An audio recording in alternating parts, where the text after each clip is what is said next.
This is your ultimate stop for everything sports. The Golden State Media Concepts Sports Podcast. Should I say more? From the NFL, MLB, the NBA to MMA, it's all in here. The Golden State Media Concepts Sports Podcast. Listen now.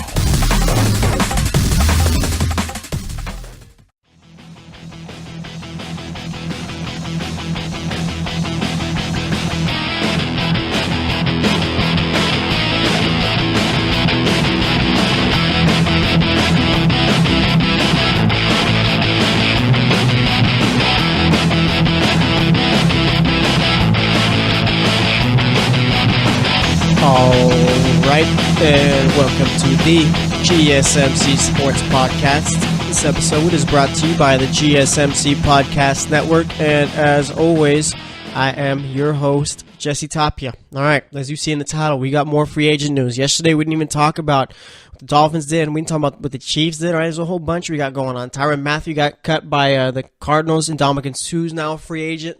So much out there for us to talk about. So we'll be talking about that. We're going to talk about more about Case Keenum being the Broncos quarterback. We're going to talk about Sammy Watkins being the new Chiefs receiver, talk about that big old contract he got. I know yesterday we did mention Keenum going to the Broncos, but nonetheless, like I said, I want to talk more about it. All right, so we'll be doing that. The Jets figured out their quarterback situation. We'll be talking about that for the first segment, and then we'll be talking about the Dolphins too. Maybe we'll push it over a bit. We'll see how it all plays out. So we'll be doing that. Second segment, I want to talk yesterday's NBA games, which was Tuesdays. All right, I've been kind of mixed up on my day today. Thought today was Thursday, but turns out it's Wednesday. So we'll be doing that, talking about Tuesday's games. Third segment, we're going to talk about the little budding rivalry that the Lakers and Nuggets have. All right, got a nice little thing they got going on over there. Kind of like reminds me of the Celtics and Wizards rivalry before this year. All right, not really. Like it's kind of like don't play in the same division, but either way, same conference, and there's a little bad blood there. So we'll be talking about that. Fourth segment, we're going to be making my picks for tonight's NBA games, and we're going to talk about the fact that Sam Bradford continues to get paid. All right, no clue how, but nonetheless, he does. So we'll be talking about that. Maybe find out the reasons why. All right, so that's how the show's going to go. Pretty much talk about anything else going on in sports. All right, yesterday, we talked about Tiger. We led off with Tiger yesterday. It was pretty interesting for us to do. See, we do all things in sports. All right. Also, let's see. Oh, yeah, yesterday, let me mention it before we get started. Manchester United got knocked out of the Champions League, lost 2-1 to Sevilla. Then you got Jose Mourinho talking about how it's nothing new for United. When he was at Porto, that happened. When he was at Madrid, it happened. And I don't see how he comes back after saying that after the season. The dude really he was a great manager, but it's passed him up, all right? I mean, he spends money on players year in and year out. This year bought what? Did he buy Pogba this year, last year? Either way, he bought Pogba, bought Lukaku, brought in Alexis Sanchez in the winter transfer window, and hasn't done anything, really. All right? Has not really done much. So there's that. Roma advanced, so I just wanted to mention that before we get started. But either way, let's talk free agency. Let's talk Case Keenum to the Bears. Or not to the Broncos, excuse me. Both wear blue and orange, so you get the mix-up. All right, but either way, let's talk. Case Keenum had a solid season with the Vikings last year. Probably more than solid. Could have been an MVP candidate. All right, threw for 22 touchdowns, 7 interceptions, over 3,500 yards, led him to the NFC Championship game, okay?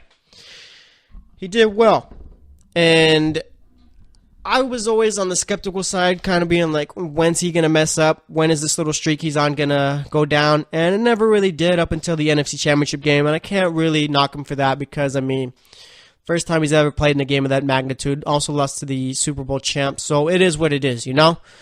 But I'm not sure, I wasn't really sure if he could duplicate a season like that, and John Elway has kind of bet on himself that he could, all right? And that's one thing with John Elway, too. I mean, how long can that guy keep his job with the Broncos? I understand he won Super Bowls as a quarterback there, but eventually you got to be like, yeah, you kind of stink as far as bringing in players to this team. And you know what? John Elway's probably never going to get fired because of the fact that, you know, it's John Elway. You can't fire John Elway, all right? So, I don't know. Either way, I was just crossing my mind. But, yeah, John Elway is just really terrible as far as evaluating players, all right? Great player as a quarterback, just terrible front office guy. But either way, Case Keenum. Where does this put the Broncos even in the AFC West? Makes them the second best team. All right, Chargers are still the best team in that division. I still think they're going to end up winning the division unless somehow Denver does something else crazy in free agency and gets even better. But even with the team they got now and the team the Chargers got now, Chargers are definitely the best team in that division. All right. So what is Case Keenum? Does Case Keenum make the Broncos a playoff team? I think he makes them a wild card contender. All right. And they could, if Case Keenum plays like how he did last year, they could be possible division champs. All right. Division winning contenders. Okay. And again, this is all way too early and all that, but nonetheless, this is what we do when it's March and we're talking football. All right. So just get used to it. But either way, with Case Keenum, I'm not sure how I want to judge that signing. I mean, on paper, it looks nice, okay? If I was a Broncos fan, I'd be happy with the fact that we got Case Keenum. And I think the whole Kirk Cousins thing was a bit of a pipe dream now that it seems like, because of the fact that Denver would have had to spend so much money as far as guaranteed. I mean, you have the Jets and Vikings giving them fully guaranteed contracts, just absurd amounts of money. So you had that. But yeah, so I guess that whole thing was a little bit of a pipe dream. But like I said, as far as Keenum goes, I mean, you got to be encouraged by the fact that he played so well last season. And the Broncos team is kind of like similar to the Vikings team. Got a solid defense. And yes, I know Denver's defense was terrible last year, but that has to do more so with the fact that the quarterbacks couldn't stay on the field. I can't stress that enough. And I could be wrong. All right, they could prove me wrong this season, but nonetheless, I'm going to bank on the fact that I think the defense is going to play well. And you got some solid receivers in Sanders and Demaryius Thomas. And now that you're signing Keenum to a low-end contract. I mean, he's only making like, what, $20 million a year, I think it is, with Denver for 2 years. It's only a 2-year deal, too. So you got that. You can keep C.J. Anderson. So you got a solid running back there. C.J. Anderson, I think, rushing for nearly 1,000 yards or just barely eclipsed that this season. And C.J. Anderson didn't even play that well this season, all right? So he's a 1,000-yard rusher, probably not even at his best, I guess you could say. All right? So you got that. Offensive line needs some work still. But other than that, the team's pretty solid. Just a matter of coaching staff and offensive line, I feel. All right, and as far as Keenum getting a 2-year deal, maybe this means that Denver still takes a quarterback at number 5. All right, or maybe they just feel like, you know what, we could take a Mason Rudolph type, or maybe the quarterback from Washington State, I think his last name is Falk. Maybe we could take that guy and develop him for 2 years till Keenum's done. And even with Keenum, I mean, if Keenum plays well with Denver, you're set. All right, so I like the deal Denver made. Again, as far as how to work out, I mean, that's remained to be seen once he steps onto the field. But I like what they did. So there's that. Now, let's talk Chiefs, all right? They decided to give Sammy Watkins $30 million guaranteed. I think the deal's worth like $58 million total. A tongue-tied there.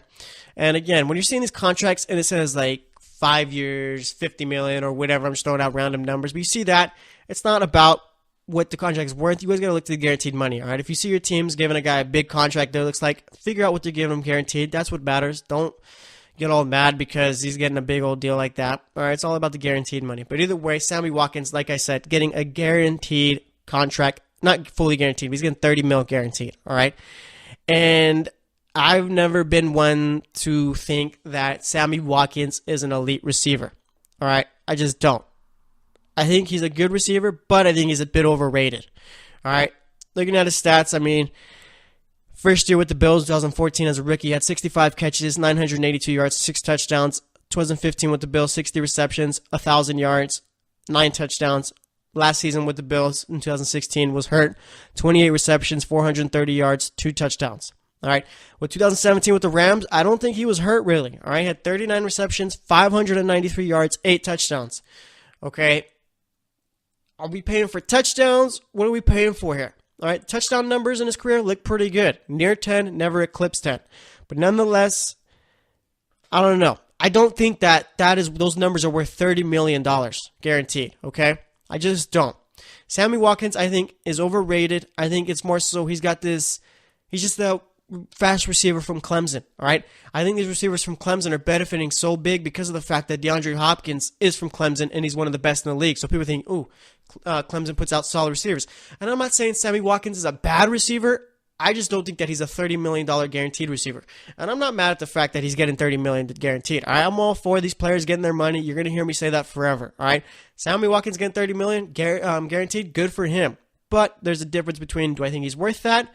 Or do I think he deserves, do I think he's worth that? I don't think he's worth it, but the fact that someone wanted to give it to him, that's cool. No problem with it whatsoever.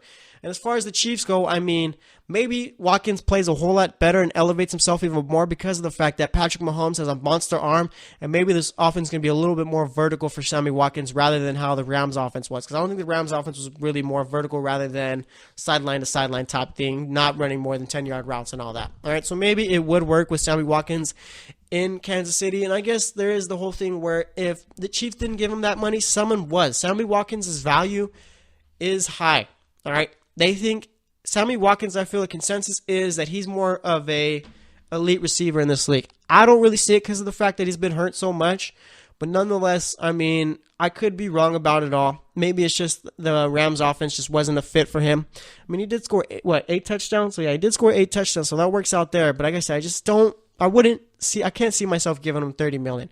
And that's probably why I'm sitting behind this mic just talking about it rather than writing the checks. All right. So there's that. But either way, yeah, Sammy Watkins, $30 million guaranteed. I think it's like, 4 years, $50 million or something like that. I can't remember exactly. But nonetheless, the only thing that matters is the guaranteed money. So there's that.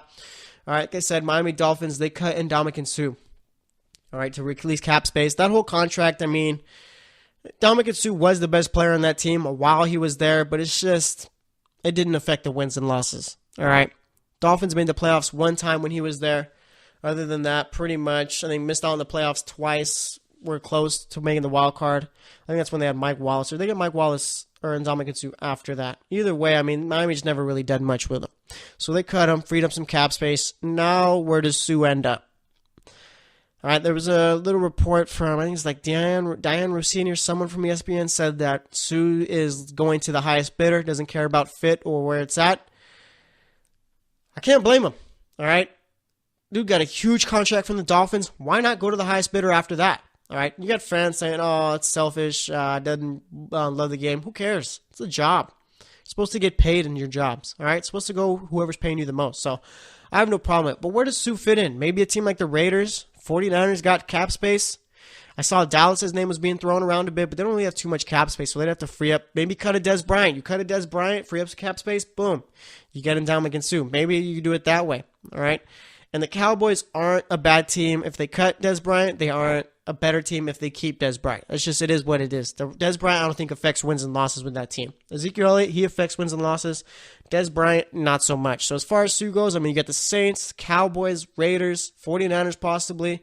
Seahawks are interested in him. You can go to any of those teams, but like I said, he's just going to go to the highest bidder. So the Cowboys, if they want him, got to free up a bunch of cap space. All right, let's see what else we got going on. Tyrann Mathieu, he got cut. Wherever he ends up, that team is going to benefit greatly, all right? Maybe he ends up in Tampa Bay. They got tons of cap space there, all right? Tampa Bay needs secondary help. Tyrann Mathieu is secondary help. The only reason why he got cut is because he didn't take a pay cut, and that's fine there, all right? But that's probably the top free agent in the NFL right now besides Ndamukong Suh, all right? I'm real curious to see where he ends up. Wherever he ends up, that secondary is going to get so much better. If I'm Cleveland, I'm giving him a call. Cleveland needs secondary help. He could play in the nickel, all right? That's the perfect fit right there. Cleveland needs to go out and get Tyrann Mathieu. All right? Let me see. Cleveland should have a bunch of cap space left. Still more than 70, I believe. All right? But either way, I mean, if I'm Cleveland, I'm at least giving him a phone call trying to set up a meeting. Okay? Because of the fact that that's going to fix so many problems. The dude does not give up touchdown. Cleveland still has $81 million left in cap space. Okay? They need to go out and get a Tyrann Mathieu type player. All right? We'll see if they do. Remains to be seen. But like I said, probably top 2 free agent left out there. So that's all I want to talk about right now. So I was going to talk about Miami getting Albert Wilson, Danny Amendola. We're going to push that to the 4th segment when we talk about Sam Bradford and all that. So that's going to wrap it up for this segment. Next up, we're going to be talking about the NBA games from Tuesday, recapping those. So stay tuned, and we'll be right back. Are you looking for the very best NFL and college football podcast? Then check out the GSMC Football Podcast. Get the latest football news both on and off the field. From the NFL Draft to trades to the rumor mill to the NFL Combines. They got you covered. That's GSMCpodcast.com/football-podcast. Get updates on college rivalries, game day insights, and much, much more. It's football talk the way you want it. This show eats, sleeps, and breathes football. Don't forget to like them on Facebook and follow them on Twitter. Visit GSMCpodcast.com for more info.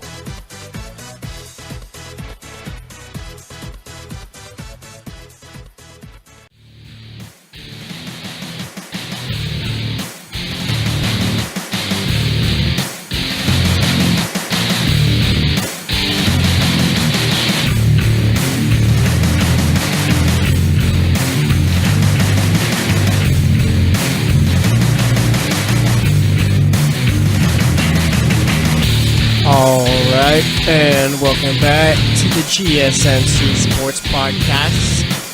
In that first segment, we basically talked about Sammy Watkins going to the Chiefs, talked a bit more about Case Keenum going to Denver. All right, let's see what else we talk about. We talked about Dominic Sue getting cut and Tyrann Mathieu getting cut. Both are going to be big additions to whatever teams they go to. But for this segment, we're going to be talking about yesterday's NBA games, which was Tuesdays. So let's just jump right into it. First up, we had the Indiana Pacers facing off with the Philadelphia 76ers.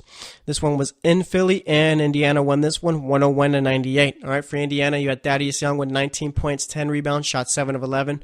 Bojan Bogdanovic had a poor shooting night here, 1 of 11 from the field, 0 of 5 from the three-point line, 2 points, 5 rebounds, 3 assists. Miles Turner, he had 25 points, 6 rebounds, shot 9 of 12, 2 of 4 from the three-point line. If he continues to put out consistent performances like this, him and Victor Oladipo are going to be a solid 1-2 duo for this team in the future. Corey Joseph had 13 points, 5 rebounds, 5 assists, shot 5 of 8. Victor Oladipo had his worst game of the season, it looked like. 11 points, 4 rebounds, 3 assists, shot 4 of 21 from the field, 1 of 4 from the three-point line. Dario Saric for Philly had 18 points, 3 rebounds, 3 assists, shot 4 of 11, 2 of 6 from the three-point line. Robert Covington had 10 points, 10 rebounds, shot 4 of 9. 2 of 7 from the three-point line. Joel Embiid, he had 29 points, 12 rebounds, 4 assists, shot 11 of 22, 0 of 5 from the three-point line. Ben Simmons, he had 10 points, 10 assists, 13 rebounds. We call that a triple-double in the NBA, as you know. 4 of 10 shooting there. JJ Redick had 16 points, 2 rebounds, 6 of 10 shooting in that one, 4 of 5 from the three-point line. Saw a tweet last week, I believe it was, kind of laughed at the fact that it said that Pacers could be a team that can make some noise in the East, could be a team that makes it to the Eastern Conference Finals, and shouldn't have laughed. It's true. Pacers are a good team. Boston's a team that's really injured. Cleveland really just does not scare me at all unless LeBron James just goes off and has one of those monster performance playoff type runs. All right, Raptors are going to be in the Eastern Conference Finals, I'm sure of it. They're the best team in the East by far. It's not even really close. So, I mean, the Pacers are that team. They could take advantage of it. They've been playing really well lately, so we'll see. As far as Philly goes, I might have made some comments last week talking about how they could knock the Cavs out in the first round if they faced off. I still think they could, but I don't know. We'll see. As for the next game, we had the Minnesota Timberwolves facing off with the Washington Wizards, and Minnesota won this one 116-111. For Minnesota, you had Taj Gibson with 10 points, 8 rebounds, shot 5 of 8. Andrew Wiggins had 16 points, shot 7 of 14. Like the fact that he's taking less and less threes, only took 2 in this past game. Didn't hit one, obviously, but nonetheless, get into the hole a whole bunch more. Karl Anthony Towns had 37 points, 10 rebounds, shot 13 of 17, 3 of 3 from the three-point line. Jeff Teague, he had 13 points, 5 assists, shot 6 of 11, 0 of 3 from the three-point line. For the Wizards, you had Markieff Morris with 27 points, 4 rebounds, shot 10 of 15, 3 of 5 from the three-point line. Otto Porter had 8 points, 7 rebounds, shot 4 of 14. Bradley Beal, he had 19 points, 5 assists, 4 rebounds, shot 8 of 16, 1 of 4 from the three-point line. You had Tomas Satoransky with 15 points, 8 rebounds, 7 assists, shot 4 of 7 from the field. Let's see, hit 1 3, only took 1 3. All right, so the Wizards are 4-6 in their last 10, lost 2 in a row. And John Wall should be coming back sometime before the season ends, I believe. All right, and people are curious to see how well his team is going to play or how poorly they're going to play when he gets back. I think that they'll be fine once he gets back. I think John Wall realizes that his team plays better when the ball's moving around. And unless John Wall is like just the ultimate selfish player of all time, I think they're going to be fine. I think John Wall realizes that in order for this team to go far in the playoffs or in order to have a chance to go far, they have to share the ball. Otto Porter's got to get more involved, and so does Bradley Beal. So I think John Wall, once he gets back, yes, he's the best player on the team, and yes, he's going to get his, but he's going to realize, you know what, I got to share the ball and pretty much keep the ball going. And with Tomas Satoransky and Kelly Oubre Jr., that's going to be big for the Wizards going into the playoffs. I mean, you're going to have 2 solid players coming off the bench who could produce big time for this team. All right, as far as the Timberwolves go, I think they're 6 in the West right now. Would be facing off with the Trailblazers in the first round. When they get Jimmy Butler back in the playoffs, I think that the Timberwolves would be the favorite in a matchup against the Trailblazers in that first round. All right, they're probably going to end up facing a team like the Rockets or Warriors. Then they'll get swept or lose in 5 games. But either way, Timberwolves, I don't know. They kind of intrigue me as far as how they've been playing. Either way, though, next game up, we had the Oklahoma City Thunder facing off with the Atlanta Hawks, and the Thunder won that one 119-107. Of course, you had Melo with 21 points, 4 rebounds, shot 7 of 15, 6 of 11 from the three-point line. Corey Brewer dropped in 7 points, 4 assists there. Paul George, he had 12 points, 4 rebounds, 3 assists, shot 5 of 12, 2 of 5 from the three-point line. Russell Westbrook, he had 32 points, 12 rebounds, 12 assists. Like I said, we call that a triple-double. Shot 12 of 20. Did not take a 3 in this one. Very surprised by that, all right? Russell Westbrook's better, makes the team better when he's not taking too many shots. All right, and then off the bench, you had Jeremy Grant with 20 points, 5 rebounds, shot 8 of 14 from the field. And yeah, pretty much for the Hawks, you had John Collins with 10 points, 9 rebounds, shot 5 of 10. Taurean Prince with 25 points, 8 rebounds, 3 assists, shot 9 of 20, 3 of 8 from the three-point line. Dennis Schroeder, he had 18 points, 8 assists, shot 6 of 16. And once again, the Thunder won that one, 119 to 107. Thunder right now are the 4th seed in the West. All right, they'd be facing off with the Pelicans, and I don't know. That'd be a tough series to predict. All right, the Thunder, I've been pretty down on them all year. Pelicans, I've been pretty high on them the last couple of weeks, and they've been playing really well, so that's pretty much warranted there. But as far as the Thunder go, I mean, they do have the better players, but it's just a matter of how they all put it together as a team if they do face off with the Pelicans. And for the Pelicans, it's just a matter of Rondo stepping up. Rondo steps up in the playoffs, they can beat the Thunder. All right? You saw it last year with Rondo and the Bulls. They almost beat the Celtics. Rondo doesn't get hurt. They very well could have easily beat the Celtics. All right? I mean, the Celtics were on their back foot against the Bulls in that series. So we'll see how it all ends up. But, I mean, I don't know. It's going to be interesting to see. And as far as the Thunder go, like I said, I mean, they face off with a team like the Rockets, not going to do much. They face off with a team like the Warriors, not going to do much. So we'll see. As for the Raptors, they faced off with the Brooklyn Nets, and the Raptors won that one, 116 to 102. For Toronto, you had Serge Ibaka with 9 points, 9 rebounds, shot 2 of 6. Jonas Valanciunas had 26 points, 14 rebounds, shot 12 of 20 there. Kyle Lowry, not the best shooting night, 4 of 13 from the field, 1 of 8 from the three-point line, 11 assists, 11 points. I'm really nervous to see how Kyle Lowry performs in the playoffs this year. This guy doesn't show up. This team doesn't even make it past the second round, let alone the first round, maybe. All right? You're probably going to have to face off with a team like the Bucks in the first round, and that's not one team where you want to have one of your best players struggling. Kyle Lowry has to get it going. All right, his shooting numbers haven't been the best this season. Dude's really got to figure it out, especially when the playoffs get here. DeMar DeRozan had 15 points, 7 rebounds, shot 6 of 12. Off the bench, you had Fred VanVleet with 15 points, 4 assists, shot 5 of 10, 3 of 6 from the three-point line. And then you had Darrell Wright with 10 points, 4 assists, 3 rebounds, shot 4 of 6, 2 of 4 from the three-point line. As for the Nets, DeMar Carroll, pretty below average game, 3 of 7 from the field, 1 of 3 from the three-point line, 6 rebounds, 9 points. Spencer Dinwiddie shot the ball poorly in this one, 2 of 11 from the field, 1 of 4 from the three-point line, 7 points, 5 assists. D'Angelo Russell, he had 32 points, 7 rebounds, shot 10 of 22, 7 of 12 from the three-point line. Guy's been on a bit of a hot streak lately. Dude's been shooting the lights out the ball. Allen Crabbe, one of the more inconsistent players in the league, had 6 points, 6 rebounds, shot 2 of 7, 2 of 5 from the three-point line. Then off the bench, you had Rondé Hollis-Jefferson with 19 points, 7 rebounds, 7 of 11 shooting. And Caris LeVert with 11.7 assists, shot 4 of 11 in that one. All right. Business as usual for the Raptors. I mean, that's one thing, too. Maybe this year is different if Kyle Lowry doesn't show up in the playoffs once again, because you do have a bench that's been playing extremely well, all right, kind of picking up his slack. So even then, if Lowry didn't play well, you still got the bench you could rely on. But, I mean, Lowry's got to step up eventually, all right? I understand it's a playoffs, but eventually you got to pretty much just step up. That's all it is, all right? If he doesn't, then I don't really like the Raptors going forward. As for the next game, though, we had the Dallas Mavericks facing off with the New York Knicks, and the Mavericks won this one 110-97. You had Harrison Barnes with 30 points, 4 rebounds, 4 assists, shot 10 of 19. The forgotten Warrior. I remember he played on that Warriors team when they won the title the first year, I believe it was. Man, now he's with the Mavericks. He's been playing well since he's been on the Mavericks, too. It's not like he just went to the Mavericks and just struggled after that. The guy's been a real solid player for that team since he's been there. Dirk Nowitzki, he had 13 points, 6 rebounds, shot 5 of 10, 3 of 7 from the three-point line. Yogi Ferrell had 10 points, 4 of 8 shooting, 2 of 5 from the three-point line. Dennis Smith Jr., 17 points, 3 rebounds, 2 assists, shot 6 of 19, 3 of 8 from the three-point line. For the Knicks, you had Tim Hardaway Jr. with 19 points, shot 8 of 17, 1 of 6 from the three-point line. Enes Kanter, only 3 points in this one, but did bring in 15 rebounds. Emmanuel Mudiay with 10 points, shot 4 of 9, 2 of 4 from the three-point line. And good old Michael Beasley off the bench. 21 points, 4 rebounds, shot 10 of 13 from the field. All right, both teams tanking in this one. Knicks got to lose a few more games. I think they lost 9 in a row. They're getting there. All right, they're close. They go on another.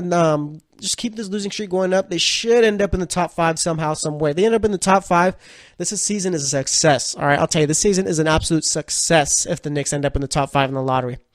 As for the next game, we had the LA Clippers facing off with the Chicago Bulls here. No surprises. The Clippers won this one. Did I say the Knicks? I meant the Clippers if I said Knicks earlier. But we had the Clippers facing off with the Bulls. Like I said, no surprises. Clippers won this one 112 to 106. Tobias Harris, he had 18 points, 3 rebounds, shot 6 of 14, 4 of 8 from the three-point line. DeAndre Jordan bounced their game from him, 29 points, 18 rebounds, shot 11 and 12. Everyone's favorite player to hate, Austin Rivers, 12 points, 6 assists, shot 4 of 11, 1 of 5 from the three-point line. Lou Will got the start in this one, 26 points, 5 assists, 3 rebounds, shot 6 of 15 from the field, 1 of 7 from the three-point line. For the Bulls, you had Robin Lopez with 12 points, just like his brother. Doesn't like to rebound the ball, only 3 rebounds in this one, 6 of 8 shooting. Chris Dunn, he had 18 points, 6 rebounds, or actually he had 6 assists. Shot 6 of 9 from the field. Zach LaVine shot the ball poorly in this one. 3 of 13 from the field, 1 of 5 from the three-point line, 6 rebounds, 10 points. And then off the bench, you had good old Bobby Portis. 19 points, 9 rebounds, shot 8 of 19 from the field, 3 of 6 from the three-point line. Once again, Clippers won that one, 112 to 106. Let's see, how are the Clippers doing in these standings right now? I believe they're the 8th seed, but that switches like it's nobody's business as far as the West. I think right now it's the Nuggets on the outside looking in. I could be wrong. Actually, the Clippers are the 7th seed right now in the West, all right? You got the Utah Jazz in the 8th spot, and then you got the San Antonio and Spurs and Denver Nuggets on the outside looking in. All right, let's see. The Spurs are same record as the Jazz. Jazz hold the tiebreaker. Clippers have a higher winning percentage than the Clippers, or have a higher winning percentage than the Spurs, and then the Nuggets, they are a game back of both. So that's how it's going right now. It's going to be interesting to see which two teams miss out. As for the Charlotte Hornets, went to New Orleans, faced off with the Pelicans, and the Pelicans won this one, 119 to 115. Marvin Williams for Charlotte only had 2 points, 9 rebounds in this one. Michael Kidd-Gilchrist had 7 points, 6 rebounds, shot 3 of 9. Dwight Howard had 22 points, 11 rebounds, shot 9 of 12 in that one. Kemba Walker had 22 points, 7 assists, 3 rebounds, shot 9 of 20, 3 of 7 from the three-point line. Nicholas Batum had 20 points, 8 assists, 5 rebounds, shot 7 of 16, 1 of 5 from the three-point line. Off the bench, you had Frank Kaminsky with 21 points, 2 rebounds, shot 9 of 13, 2 of 4 from the three-point line. You had Malik Monk, who got 12 minutes in this one, only shot 1 of 4 from the field. 1 of 3 from the three-point line, 3 points. And you had Jeremy Lamb with 16 points, 6 rebounds, shot 5 of 9 there. For the Pelicans, you had Anthony Davis with 31 points, 14 rebounds. You had, again, another monster game from him, shot 13 of 26. Etwan Moore had 14 points, 6 rebounds. Emeka Okafor, another big productive game from him, 14 points, 8 rebounds, shot 7 of 14. Rajon Rondo, big game from him also, 12 points, 17 assists, 5 rebounds, shot 6 of 13. Drew Holiday had 25 points, 9 assists, 6 rebounds, shot 11 of 21, 3 of 6 from the three-point line. That's one guy, too, besides Anthony Davis that has stepped up since DeMarcus Cousins tore his Achilles. And then you had the usual suspects off the bench. Nikolai Mirotic, 11 points, 9 rebounds, shot 4 of 9. Ian Clark, 12 points, 5 of 6 shooting, 1 of 2 from the three-point line. Like I said, if they face off with the Thunder, you just need Rondo to step up, and I think they'd be able to knock him off, right? If Rondo steps up and pretty much plays like the player we all know he could be, Pelicans are going to be a tough team to beat. As for the next game, the Orlando Magic shouldn't have even showed up. Just a garbage game from them. Lost 108 to 72 to the Spurs. For the Magic, you had Jonathan Isaac with 7 points, 5 rebounds. Jonathan Simmons couldn't shoot the ball in this one. 3 of 13 from the field, 1 of 5 from the three-point line, 10 points.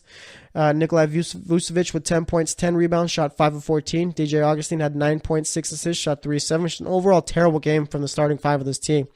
For the Spurs, you had LaMarcus Aldridge with 24 points, 7 rebounds, 11 of 17 shooting there.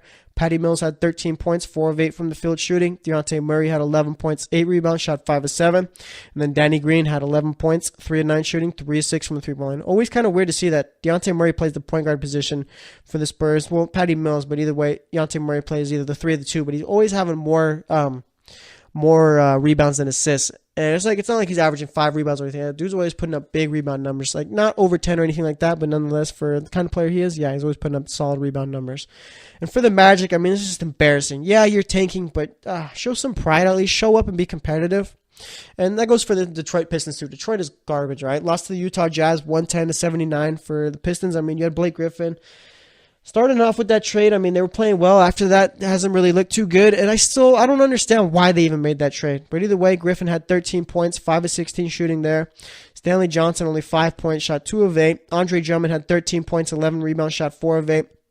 Off the bench, you had Luke Kennard with 18 points, 5 rebounds, shot 8 of 13, 1 of 5 from the three-point line. Might as well just throw Kennard into the starting five and have him develop. I mean, there's nothing the Pistons are playing for. Their season's already over. For the Jazz, though, whose season is very much alive, you had Derek Favors with 12 points, 4 rebounds, shot 5 of 7. Joe Ingles had 17 points, 7 rebounds, 7 assists. Rudy Gobert had 22 points, 12 rebounds. Ricky Rubio only had 4 points in this one, did have 9 assists, though, so he contributed there.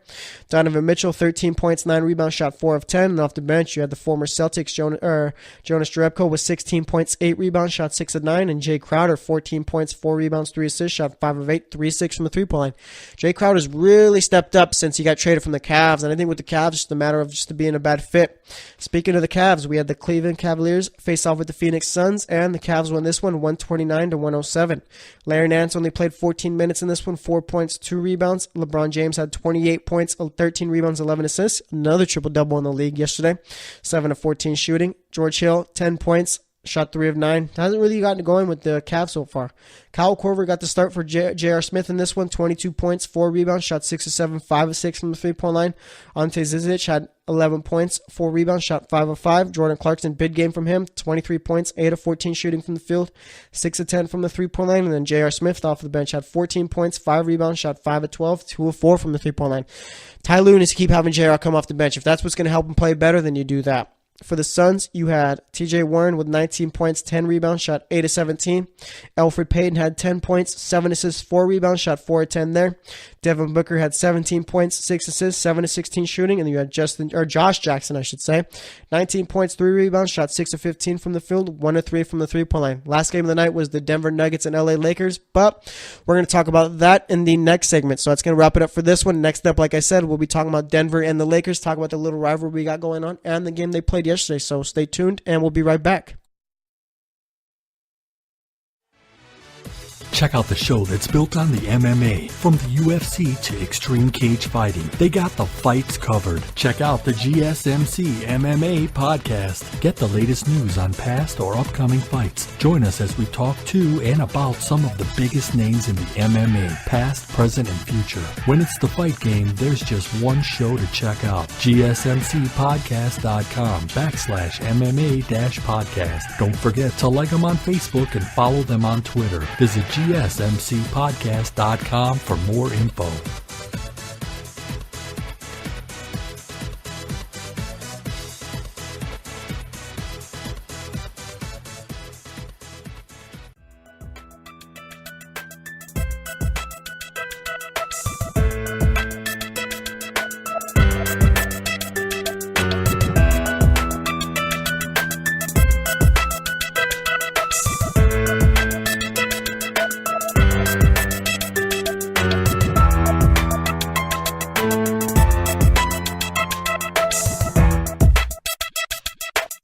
All right, and welcome back to the GSMC Sports Podcast. So far today, we've talked about some more free agency news, talked about yesterday's NBA games, and for this one, we're going to talk about Nuggets and Lakers. Do they have a bit of a rivalry brewing? I think they just might. All right, so let's talk about the game first, then we'll talk about everything else. All right, so we had the Nuggets went into LA, faced off with the Lakers, of course, and the Lakers won this one 112-103. For Denver, you had Paul Millsap with 5 points, 5 rebounds, shot 2 of 5 from the field. Wilson Chandler had 26 points, 4 assists, 10 rebounds, shot 11 of 16, 4 of 7 from the three-point line. Nikola Jokic had 15 points, 9 rebounds, 5 assists, shot 5 of 8 there. Jamal Murray, he had 18 points, 4 assists, 6 rebounds, shot 5 of 11, 3 of 7 from the three-point line. Gary Harris, he had 14 points, 2 assists, shot 6 of 17, 2 of 7 from the three-point line. As for the Lakers, you had Julius Randle with 26 points, 13 rebounds, shot 11 of 17. Kyle Kuzma had 26 points, also had 13 rebounds, 10 of 20 shooting, 5 of 11 from the three-point line. Brook Lopez had 17 points, only 3 rebounds, just like his brother. 6 of 13 from the field, 3 of 6 from the three-point line. Lonzo Ball didn't shoot the ball well at all in this one. 2 of 11 from the field, 1 of 7 from the three-point line, 5 points, 9 rebounds, 8 assists. Kentavious Caldwell-Pope had 10 points, 8 rebounds, 5 assists, 3 of 6 from the field, 1 of 4 from the three-point line. Then off the bench, you had Isaiah Thomas with 23 points, 4 rebounds, shot 7 of 19, and 4 of 9 from the three-point line. Isaiah Thomas has been playing real well with the Lakers. If they don't bring in LeBron, because I just don't think like Isaiah Thomas wants to come to a team that has LeBron on it. But if they don't bring in LeBron and I could see Isaiah Thomas coming back to the Lakers and signing there long term. Not going to get like a max contract or anything like that, but I know now Isaiah Thomas is just at the point where if he gets anywhere from $10 million a year or anything like that, he's going to be happy, and the Lakers could very well just give something like that to him. All right. He's been playing well with that team, and I think he fits in well. I think he just has finally realized that his role is coming off the bench. I mean, if he gets a offer with a team that's offering him a chance to start, then go take that. But, I mean, I like the way that he's fitting with the Lakers so far. He's worked out pretty well. All right, went a long way from his agent texting Rachel Nichols on the jump at ESPN show saying that he's not coming off the bench in all caps or whatever it is to coming off the bench and playing well with his team. Dude's playing big minutes, too. It's not like he's out there not playing much. He's playing 31 minutes, 30 minutes a game, so it'll be interesting. But either way, let's talk about this little mini rivalry we got going on. All right, so Jamal Murray, this is how it all started. Okay, Jamal Murray in the first game they played, Nuggets won, and towards the end of the game, like seconds running down, you got Jamal Murray who dribbled the ball around Lonzo Ball. All right, it's not like he was going around in circles by time after time, but nonetheless, dribbled it around him. All right, so there was that. And second game, Jamal Murray was dribbling down the court. I think he hit because I was watching that game too, but I missed the last couple of seconds because the game was already over by then as far as Lakers couldn't come back, and I turned it on to the Duke and UNC ACC game, the tournament game. And I guess Jamal Murray hit like how do you say what's the word? I think he hit a garbage time bucket or whatever at the end. Luke Walton didn't like it. Either way, Luke Walton said some words about him or to him. So that happened. And pretty much just ever since then, you've had Lakers fans on Twitter talking bad about Jamal Murray, talking about how they don't like him and stuff like that. And then you got Luke Walton who says that he didn't really like him. And just the Lakers as a whole, you could tell, like that whole, just the team, fans, they don't like Jamal Murray. So we had this game going on last night, and I mean, you had Julius Randle saying, oh, I forgot about the Cleveland game. I'm ready for this game. Now you could tell, like this Lakers team was ready. They got up for this game. All right. There's games where, yeah, it's just another game, but this is a game they got up for. Okay. And I know like Jamal Murray is just one player, but then that doesn't make it a rivalry. But then you had Randle and Jokic getting into it at the end of the game. Jokic hits the ground because Randle pushed him to the ground or whatever. And you got Randle saying he didn't like how he's a flopper and all that. He was doing that all, and then he pushed him down because Jokic was yanking on his arm and all that. So I think we do have something here. I think we truly, truly have a bit of a rivalry. All right? And, I mean, I'm going to talk more about each team individually as far as going forward. I mean, yeah, there's rivalry talk, but I like talking about the Lakers. I like talking about the Nuggets. So we got that. But, I mean, I think this is the last time these teams have playing against each other this season. I think if you play a team outside your division in the same conference, you play them 3 times a year, and this was the third time Lakers finally got their win. All right? But either way, going back to it, I mean, this reminds me of the Celtics and Wizards. All right? And I understand that the Wizards and Celtics are better than what these teams are right now. But nonetheless, getting back to it, I mean, next year, they're both going to be playoff teams, I think. Lakers will be more so an 8-seed type team, kind of what the Nuggets are now. I think the Nuggets are going to solidify a spot in the playoffs next year, be more so a 5-6-seed type team. Right? They're still young. They got to develop some more, got to add a couple more pieces. I think they need to get rid of Paul Millsap. He just doesn't fit in with that team just because of the fact that he can't be the guy. It's got to be Jokic. All right, so either way, getting back to it, Nuggets got to add a couple more pieces just to solidify it a little bit more.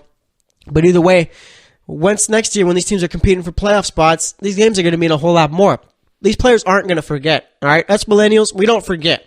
We don't, all right? We hold grudges, all that. So I think now you got the Lakers who very well could be a team that, you know, remembers what's happened, the Nuggets too. These teams don't like each other, all right, at all. And I think that's just going to carry over to next season. So I do think we got a bit of a rivalry. It's going to be a fun one. Both these teams got young, developing players who could be really good, all right? And as far as the Lakers go, I mean, like the whole rivalry thing doesn't work out. It doesn't move over to next season and get bigger if LeBron or Paul George comes to that team. All right? If both come to that team. Even if LeBron comes to that team, it doesn't happen. All right? Because like I've been saying, I mean, I really do not want Paul George or LeBron James on the Lakers. I think this team has something special with the young guys they got, and I think they'd be ruining it if they brought those guys in. All right? So you bring in those guys, I mean, you're going to probably see Lonzo leave, and I'm going to keep saying this, okay? LeVar Ball has a big mouth, okay? LeBron James, he's going to be going to the Lakers if he does. LeVar Ball, you already know he's going to be saying it's Lonzo's team, it's not LeBron's team, Lonzo's better, all that. And you know that ESPN And they shouldn't, but you know that they're going to run away with that. They're going to use all those quotes, turn it into stories, make it a distraction all year. Why would LeBron want to go to a team that's going to be a distraction all year? And that's what they're going to be. If you're a Laker fan and you think that's not going to happen, you're just delusional right there. All right, it's going to be a distraction. Why would LeBron want to go to a team like that? We're not even going to be better than the Warriors. All right, you got a distraction. So the only way I see LeBron going to the LA is if Lonzo Lee gets traded and you bring in Paul George. I mean, you can't play him, Ingram, and Kuzma at the same time. And even then, so LeBron, Paul George going to that team, they're going to want good players going there. All right, they are. And, I mean, they're not going to be able to stay a young team. That's one thing, too. If Paul George and LeBron go there, you're going to have all these other guys going there. They're going to be good for a few years. After that, Lakers are going to go back down to the dump. That's how all LeBron teams go. They built to win now. Once he leaves, that's it. All right? It's not going to be like the Lakers are going to be in the lottery, be able to get draft picks while LeBron's there. That's not going to happen. So I just really, truly hope that LeBron didn't end up going to that team because that's going to ruin him in the long-term future. It really is, if you think about it. All right, but either way, I mean, as far as the Nuggets go, you got Jokic, you got Harris, you got Jamal Murray, you got Wilson Chandler, who's been a nice little player for that team too. No one really talks about him, but Wilson Chandler, we're getting him some props. Paul Millsap, like I said, it just doesn't really fit in with that team. All right, it's either he takes over or Jokic is the guy on that team, and just Millsap doesn't really produce at all. You saw yesterday, he only put up 5 points on 5 shots. All right. And then you got Will Barton off the bench. Will Barton's a fun little player to watch. But either way, both these teams doing well to develop. So, I mean, I really hope that this rivalry keeps going. It's going to be a fun one, too. Like I said, these teams don't like each other. All right? It's fun to watch them play. It's fun to see teams that hate each other play each other. All right? I mean, last year, you had the Celtics and Wizards. You had the Wizards wearing all black to one of the games against the Celtics, which was one of the corniest things I've ever seen in my life. Wearing all black because it's a funeral. I mean, come on. Really? But nonetheless, they did it. It was fun, all right? Rivalries bring out the best. It gets ratings and all that. So if you got the Nuggets and Lakers, both young teams who hate each other, that's going to be great. You're going to have games on TNT, on ESPN, all that, all right? And this isn't over. But like I said, if LeBron and Paul George goes to the team, it is. So I just wanted to briefly talk about that. Like I said, I mean, the Nuggets, as far as this season goes, I hope they make the playoffs. The Nuggets are a fun team to watch, all right? Real fun team. So we'll see pretty much if they end up making it. I mean, right now it's going to be between them, the Spurs, because there's 2 spots, the 7 and 8 seeds, and the 4 teams are fighting for it. The Spurs, the Nuggets, the Clippers, and the what's the other team? Clippers and the Jazz. I don't know what I forgot. I think the Jazz are making it for sure. I think it's going to be the Clippers, Nuggets, and Spurs that fight for that last spot. Right now the Nuggets are a game back, so we'll see how it all ends up. But either way, I think the Nuggets should make it. If they do, it's going to be fun. They're not going to beat the Warriors or Rockets by any means, but it'll be nice to see that young team playing. That'll be big for that team going forward for next year. They make the playoffs this year. They're going to know what it's like. It's going to make them better, so we'll see. But either way, that's all I got to say about that. Next up, we're going to talk Sam Bradford. We're going to talk Dolphins, and we're going to talk Tim Tebow and the Miners. Also going to make my picks for tonight's NBA game. So stay tuned, and we'll be right back.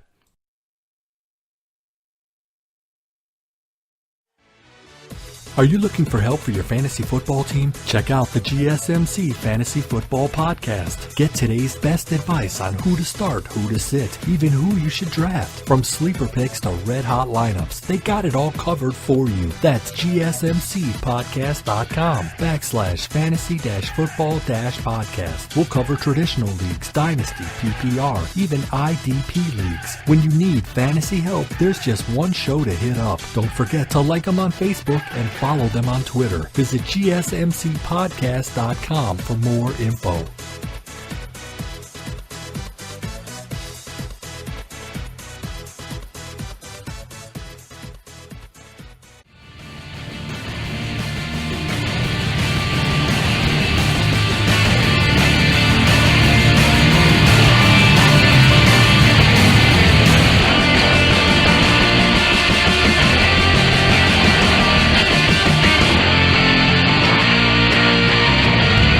Alright, and welcome back to the GSMC Sports Podcast.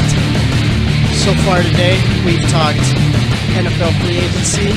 We've also talked NBA games from Tuesday, and we talked about the little budding rivalry that the Lakers and Nuggets have. Alright, for this segment, we're going to be talking, what are we talking? We're talking Sam Bradford. How in the world does the guy continue to get paid the money that he gets?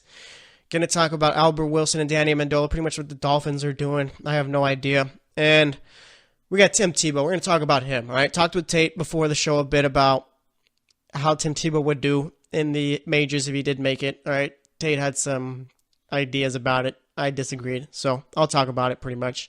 And then we'll be making my picks for tonight's NBA game. So that's how this segment's going to go. So let's start off with Sam Bradford. All right, Sam Bradford got to deal with the Arizona Cardinals. 2-year deal, essentially a 1-year deal with a team option for the second. Going to be making $15 million guaranteed in this first year with a chance $5 million incentive. So, I mean, I'm sure that incentive is just more so if he stays healthy, you get the $5 million. All right. And I was just thinking, I mean, how in the world does Sam Bradford continue to get paid? Me and Tate have been talking about it for the last couple of days, and it's just a matter of the dude's a safe quarterback. He's clock in, clock out, doesn't talk. Pretty much not going to cause any distractions type, all right? That's what it is. The guy's a safe quarterback. Going to complete his passes, not going to turn the ball over, and not going to go out and lose you a game. Not going to win you a game, also just not going to lose it, all right? Sam Bradford, I feel, is just more so, I don't know. I don't, like, I understand, like, that's why, but I just don't get it. I don't. All right? I just don't think Sam Bradford, like, I understand Sam Bradford, why he's still in the league, but why do teams continue to give him absurd amounts of money? Like, why? He's making more than what he was with Minnesota yearly. All right? How does his time in Minnesota warrant an even bigger payday? I don't get it. And I know it's just a matter of we got to pay him this because someone else is going to, but why is that someone else going to? Why are you going to pay Sam Bradford all of this? Honestly. Makes no sense to me, dude. Like, I understand that you want to be like a quarterback who can fill in a spot and pretty much just keep you safe as far as winning ball games and stuff. But, I mean, give him like 10 mil, 12 mil. Like, why are we giving him $20 million? I do not get it whatsoever. All right, and Sam Bradford had a great career at Oklahoma, won the Heisman. I think that's partly what it is. Sam Bradford just hasn't played enough to where it's like you're just waiting a full season to see what he could be for your team. All right, Sam Bradford, when he's healthy, solid quarterback. All right, average quarterback. He's I'm not even sure he's better than Blake Bortles. Tate thinks he's better than Alex Smith. I think Alex Smith is 10 times the quarterback Sam Bradford is. All right. But either way, like Sam Bradford, I don't know. Not better than Tannehill. I don't even think he's better than Bortles. We might have to take it division by division, looking at each quarterback and seeing really where Sam Bradford fits as far as in the NFL. All right. In the NFC East, he's not better than Smith, like I said, according to me. Not better than Eli. Not better than Dak. Not better than Wentz or Foles. And that might be his level, Nick Foles. So, NFC North, I guess he's better than Trubisky, but Trubisky's got some years he's got to develop a little bit more. Not better than Stafford. Not better than Rodgers. Not better than Cousins. South, doesn't touch Matt Ryan. Doesn't touch Cam Newton. Doesn't touch Drew Brees. Doesn't touch Jameis Winston. NFC West, he's on the Cardinals. Not better than Goff. Not better than Jimmy Garoppolo. Not better than Wilson. All right? And we're just talking ability right now. AFC East, Buffalo has no quarterback, so he'd be better than anything they got there. He's not better than Tannehill, and I'd take him over Teddy Bridgewater or McCown, so there's that. Not better than Brady, of course. NFC North, he's better than Flacco. On Andy Dalton's level, not better than Tyrod, not better than Ben Roethlisberger. South, not better than Watson, not better than Luck, not better than Bortles, not better than Mariota.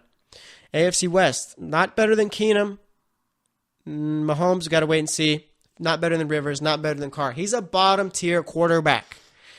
All right? He is.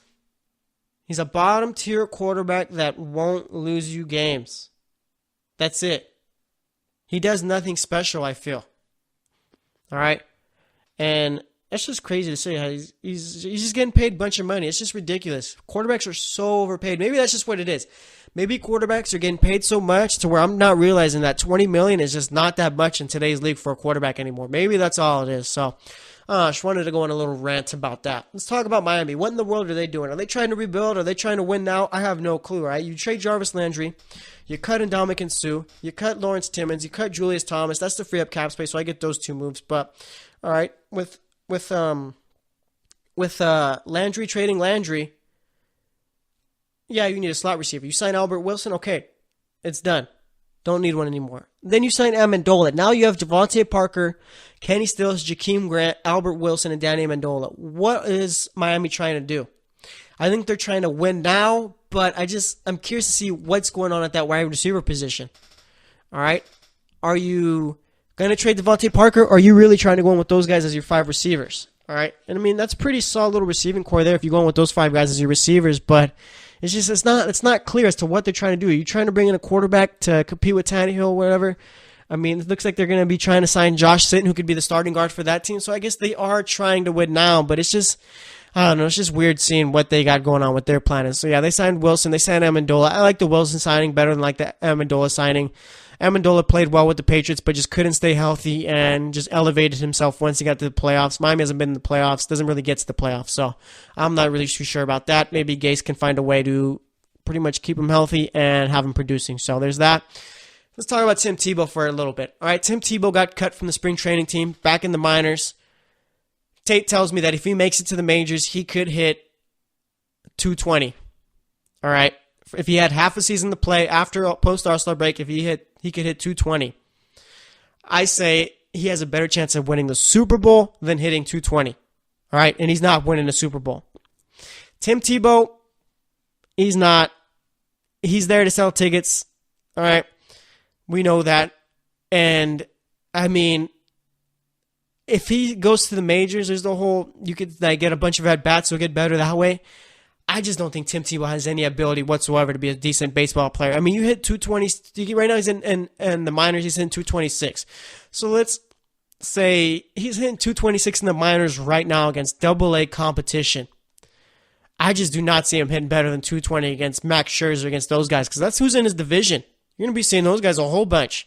Imagine Steven Strasburg pitching against Tim Tebow. All right. Would not be a pretty sight whatsoever. So, yeah, he said, we're going to make a little wager about it. If Tim Tebow gets to the majors, plays half a season, if he hits more than 220, I don't know, we'll figure out what the wager is, but I don't see how Tim Tebow hits over 200. I just don't. All right, like I said, better chance of him winning the Super Bowl than than hitting 220. So we'll see about that. But as far as Tim Tebow, the guy tripped over a sprinkler and hurt his ankle. All right, that's a sign the dude's just not a baseball player. All right, that's all it is. So just wanted to mention Tim Tebow a bit. Get some baseball news in, since baseball's been pretty quiet so far. So there's that. But either way, let's see. Now we should just make my picks for tonight's NBA games. All right, so let's get into it. We only got 4 games going on tonight. First up, we got the Bucks facing off with the Orlando Magic. I got the Magic winning this one. The Bucks winning this one, I should say. The Magic played terrible yesterday. Only scored 72 points against the Spurs. Just garbage performance. But I got the Bucks winning this one. They should be able to win it easily. Then we got the Wizards facing off with the Celtics. No Kyrie. No, actually, I saw the starting lineup today. The starting lineup is Rozier, Tatum, Morris, Yabusele, and Aaron Baines. That alone should tell you Wizards should win this game. All right, Wizards should have no trouble against the Celtics. Celtics got a bunch of guys out. So I got the Wizards winning that one. Then we got the Miami Heat facing off with the Sacramento Kings. No Dwayne Wade, no Hassan Whiteside, but the Kings just aren't a good team. I'm going to go with the Heat in this one. I think Goran Dragic is going to play well. Bam Adebayo didn't play too well in his last start, but I think he's going to pick it up. Justice Winslow's been picking up his play lately too, so I'm going to go with the Heat winning that one. Then we got the Lakers facing off with the Golden State Warriors. No Klay Thompson, no Steph Curry. Warriors are actually favored in this one by 6, all right? And I'm surprised. Lakers play the Warriors extremely well every time they match up against each other, all right? And with no Klay and no Steph, I don't see how Vegas has the Warriors winning by that much. So I'm going to go with the Lakers in this one. I think they're going to be able to knock off the Warriors. It's not very often where I pick against the Warriors, but this is one of those times. So I got the Lakers winning that one, all right? Let's see. Let's recap the picks. We got Bucks beating the Magic, the Wizards beating the Celtics, Heat beating the Kings, and the Lakers beating the Warriors. That's my only upset pick of the night. So that's going to wrap it up for today.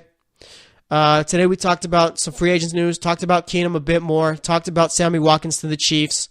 We talked about, what else we talked about? We talked about Sue getting cut, talked about some potential suitors for him, talked about Tyrann Mathieu, Cleveland, go get him, please. All right, we recapped yesterday's NBA games. I had a bunch of them going on. LeBron triple-double, Westbrook triple-double, Ben Simmons triple-double, and I think there was someone else. Those might have been just it right there, those 3. And then for the third segment, we talked Lakers and Nuggets, talked about the little rivalry they got going on. And then for this segment, we talked about how it's just baffling that Sam Bradford keeps getting paid the way he does. Again, no problem with him still being in the league, but he's getting a lot of money. All right, talked about that. We talked about the Dolphins, what their plan is, and then we talked about Tim Tebow. No way the guy's hitting over 200 or 220 in the majors if he makes it, all right? Then we made my picks for tonight's game. So that's going to wrap it up for today's podcast. Thanks for listening to the GSMC Sports Podcast. As always, I am your host, Jesse Tapia. We'll be back tomorrow, so stay tuned, and we'll talk to you later. You've been listening to the Golden State Media Concepts Sports Podcast, part of the Golden State Media Concepts Podcast Network. You can find this show and others like it at www.gsmcpodcast.com. Download our podcast on iTunes, Stitcher, SoundCloud, and Google Play. Just type in GSMC to find all the shows from the Golden State Media Concepts Podcast Network, from movies to music, from sports to entertainment, and even weird news. You can also follow us on Twitter and on Facebook. Thank you, and we hope you have enjoyed today's program.